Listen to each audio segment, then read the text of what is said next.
ગુજરાતમાં અને ભારત દેશમાં આજે સરેઆમ લોકતંત્રની હત્યા થઈ. તમે જુઓ કે લોકસભાની ચૂંટણીમાં ભાજપે શામ દામ દંડ ભેદ કરી અને માણસો ઉપર દબાવ કરી અને ફોર્મમાં અપહરણ કરાવડાવી, જે પણ ખેલ કરવા હોય કરી અને બિનહરીફ કરાવડાવી સુરતની. આજે સુરતવાસીઓને હું પૂછવા માંગુ છું કે તમારો મતદાનનો આખો દેશ અને ગુજરાત જ્યારે મતદાન કરવા નીકળશે ત્યારે સુરતવાસીઓ જે પોતાનું મતદાન નહીં કરી શકે, તો તમારે મતદાન નથી કરવાનું કારણ શું છે? તો એટલા માટે કે ભાજપે મોટો ખેલ પાડ્યો છે. ભાજપે જે 8,252 કરોડ જે ચૂંટણી ફંડમાં લીધા ઇલેક્ટ્રોનિક બોન્ડના કારણે, અને એમાં ગુજરાતના ગરીબ ખેડૂતના, દલિતના ખેડૂતના પણ 13 કરોડ રૂપિયા લીધા છે, એનું આ પરિણામ છે.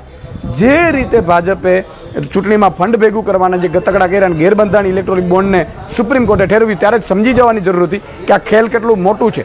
અને હજી જો ફરીથી ભાજપ આવશે તો ફરીથી ઇલેક્ટ્રોનિક બોન્ડ માટે નવો કાયદો લાવશે અને ફરીથી બીજા 10,000 કરોડ પડ્યા છે એ પાછા લેશે. એટલે ફરીથી આ ખેલ ચાલશે આખા લોકતંત્રની હત્યાનો.